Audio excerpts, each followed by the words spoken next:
When I think about some of the first anime that I have ever watched, one of the anime that comes to mind includes Heaven's Lost Property, also known as Sora no Otoshimono. I know, this may seem like a bad anime to start my anime binging journey on, but trust me, it was a real good opener to someone like me at the time who was a young preteen who actually disliked anime before actually trying it. I did, however, rewatch years later after watching hundreds of other anime and amassing more experience in general about anime. Heaven's Lost Property is an ecchi harem type anime that was produced by Studio Ike Asta, who are quote unquote known for producing other animes like Persona 4 the animation and the first Persona 3 movie.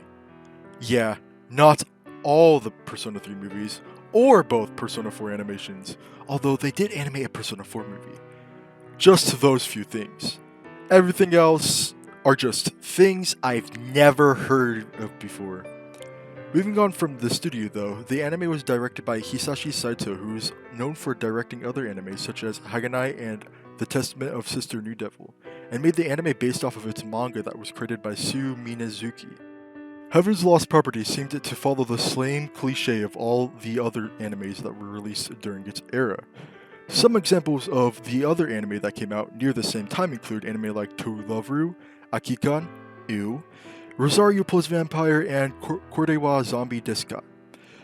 During the 2000s, there really seemed to be an overhaul of anime that came out with the same looking anime girls with big ass eyes or like some K-cup chests, like huge ass boobs. I don't know.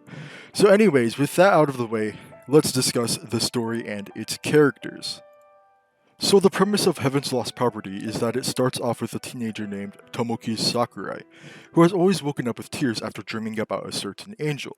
One day, he starts to get worried about it and decides to confide in his flying obsessed friend named Eishiro Sugata. Hopefully I didn't butcher that.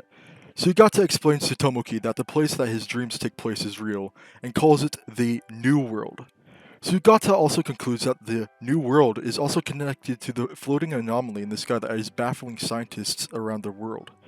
With this in mind, Sugata schedules a meetup with his new World Discovery Club in order to assess this anomaly. However, things don't go as planned, as when Tomoki gets to the designated place, he makes a fateful interaction with an angel named Icarus. Icarus is actually an angeloid, not an angel. An angeloid is made with the sole purpose in mind of serving its master. Tomoki becomes Icarus's master forever in this instance, and it works pretty well in this type of scenario. A monotone, asceted girl angel paired with an ecchi connoisseur teenager boy works pretty well in my opinion. The main cast of characters comprises of the Hori, the misunderstood, the tsundere, the bimbo, the masochist, the chaotic straight man, and the childhood friend. The anime is pretty ecchi at first, but when it gets into the later parts of the anime, it becomes clearer that there is beginning to be a deeper meaning in this anime. I really did enjoy the anime, how its characters interacted, and how the story was put in front of its audience. But I can't really say the same for the movies that came out. Pretty much the only cons for this series is that it can be really ecchi at sometimes, which could be a pro or con in my opinion depending on the person. And the movies. I'm not saying that the movies were terrible, I mean, the animation and art was pretty decent for its time. I'm just saying that there was a lot of unnecessary filler in them. As you can see from this picture of a review someone wrote, there was a lot of recap of the anime. The review that the user named Afroman12 wrote says, quote unquote, I love Sora no Otoshimono, so animation, sound, and characters were all great for me. The movie was not really a movie. It was almost no more than an episode length. This is not a joke.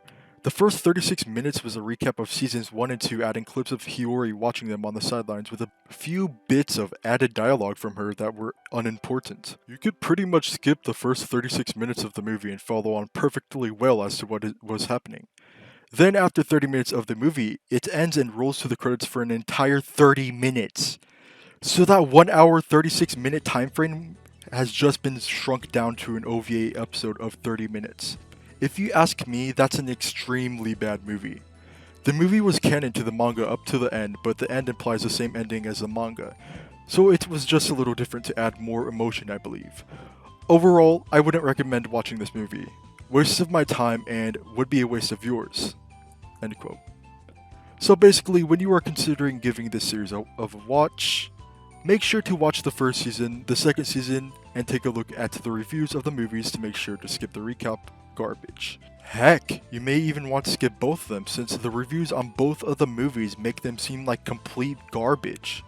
With that out of the way, I want to sit down and start talking about the next couple of topics, the sound and the animation.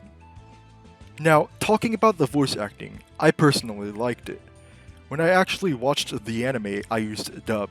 Now, don't get me wrong, it's not like I watch every anime dub. I actually watch pretty much all anime in subtitles. But for being one of the few shows I prefer in its dub, it's really good. There are a lot of moments in the show that are hilarious due to how the voice actors portray their character. Some voices like the voice for Tomoki can annoy people at times, but once you get used to it, it honestly fits the character to a T. I have listened to the Japanese dub as well, and the voice acting sounds pretty spot on in my opinion as well. The only reason I pretty much prefer the dub over the sub is because I first watched it in dub, and I did as well during the second time. Picking either one doesn't really change the experience too much. You know, I absolutely love the openings. Not only is it something that I can jam to, they're funny as hell. It's not even just the opening songs that are good. The songs during the actual anime and the endings are also fire. The art style was a little common back then, but the animation looked pretty smooth. The way the art style sometimes changes from actual to chibi fits pretty well with the comedy ecchi theme going on.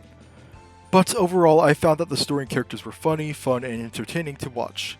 The animation was great for each of its scenes, and the songs were awesome. Honestly, if you're an ecchi comedy type anime connoisseur, then I recommend this anime to you. Let me know, what is your guys' favorite ecchi type anime? Some pros in my opinion are the way that the show flows in its story and art, and its ecchi. Some cons for this show would be the movies and ecchi, so basically ecchi's a pro or con depending on whether you like or dislike the genre. If you like the ecchi comedy part the most, then the anime that I would recommend for you to give a try is Koi wa Zombie Desu ka? And yes, this is an anime that I did mention earlier in the video. If you liked the concept of boy meets non-human girl and changes his life, then I would recommend the anime called Chobits. It doesn't really have as much ecchi as Heaven's Lost Property, but I found it to be pretty enjoyable to watch. Especially if you like romance drama anime.